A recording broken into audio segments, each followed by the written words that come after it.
Welcome to my first podcast. I am here to help you guys learn about Bali, help you be educated, help you learn the things that I didn't know and I wish I would have known before I invested into Bali. I love investing into Bali. I love the whole idea of having multiple homes around the world, and Bali being one of them. So I would love to have other people in this journey doing the same things and having multiple homes in Bali, around the world, if this is that really floats your boat.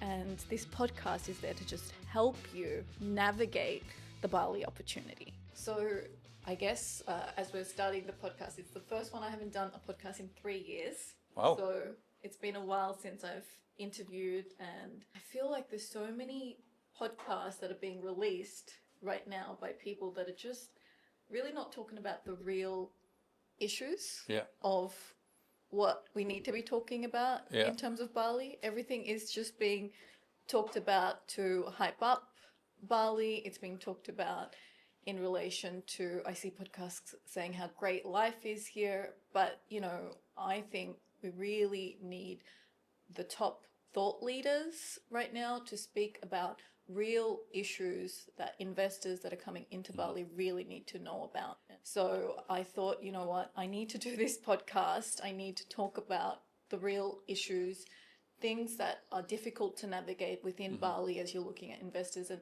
if I'm going to do a series about the Bali opportunity, the Bali investment, the issues in Bali that investors need to really navigate it, be aware of, issues that we're all being asked about, I thought that it should be none other than you as my first guest. Thank you. I thought it was very important to have you here and just, really open up some important discussions about the Bingen crackdown I want to get into with you, the zoning issues that investors need to understand, and then the next thing is the taxes and what they need to be aware of. And you're probably the most credible, the well-known, the lawyers that I send to all my friends that are doing big deals, if they're doing a deal more than, $1 million into Bali and they want someone that's credible, I think you, the co-founder of Seven Stones, who've got offices all across Bali, is the place that I think people feel the most trusted, and that we feel, even as developers, the most trusted. And especially when we get into really icky scenarios. I think I've talked to you a few times throughout my career in Bali about things. You probably know all of our little secrets as we're all going through it. So I'm really excited to talk to you about. No, thank you. I think, as you say, the topic is maybe hotter than ever. And I think being here in particular in Bali, more than 20 years now, we've seen these kind of waves. People come, people go. Off plans in particular has been some of these aspects, So going back to you first, and just so that everyone listening really understands you and your depth of your experience, because I think that's what's so attractive when we're going to actually get into this, because you've been here watching this for a very long time. So tell me the first time you get into Bali. How old were you? What was the year? Probably 1990. First time, I think, together with my dad back then, because my parents was here as well. I then came back, obviously on holidays, already being in Indonesia, but not living in Bali. So you're just holidaying? I lived here 1 year in 1997.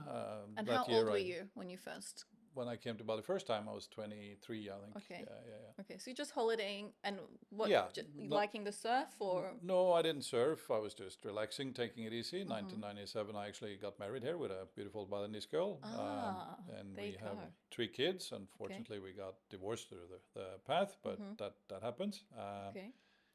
And through that process, I was living in Jakarta until 2004. Okay. And we moved to Bali. So since then, I've been more or less full-time here. I go to Jakarta quite regularly because we also have an office and business there. But we then sort of engaged into real estate. It was either real estate or tourism. So we built villas, 70, 80 villas, apartments, sold them, some out in Uluwatu, Nusa Dua. Wow. Canggu and around. We were some of the very early developers. I was part of also Canggu Club, which today is Finn's Recreation. Wow. And at that time we also built the Canggu Community School. It was kind of one complex back then. And that sort of took off the wave of what happens here. We then got more into marketing. So we had some good years with some of the bigger Australian real estate brands, Ray White, Harcourts, and so on.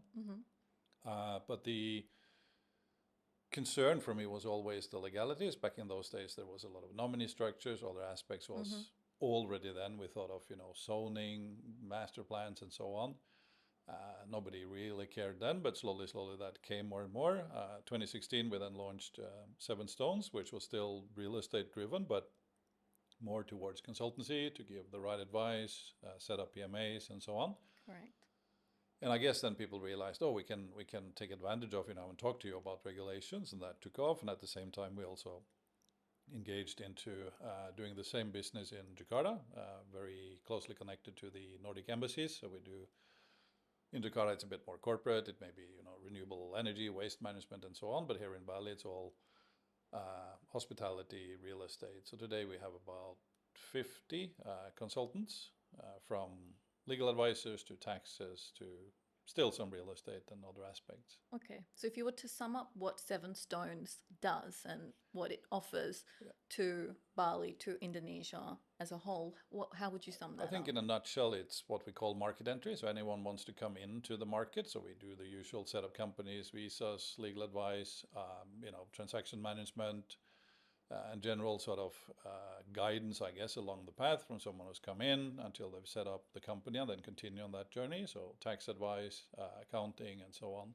So they can go from notary all the way to legal advice, accounting advice, all one-stop kind of shop? Yeah, I think I don't like the word one-stop shop because then you get into different perceptions. But yeah, 360-degree sort of consultancy in the sense that I think that that's important to have an overall view when you're guiding a business, because sometimes you can have legal advice that really impacts your taxes or the other way around. So these things we try to sort of look at the whole aspect and have a maximum outcome, I guess, for each individual client. Yeah. Right. So in summary, I guess, you guys listening on, you can see the depth of experience, the time that has been spent within Indonesia, within Bali. So, and I think the fascination of the legality is like sort of has brought you to being this thought leader within this space where we can talk about the deep issues, because you're quite connected within also the government space as well, especially from Jakarta if you're touching sustainability and so forth.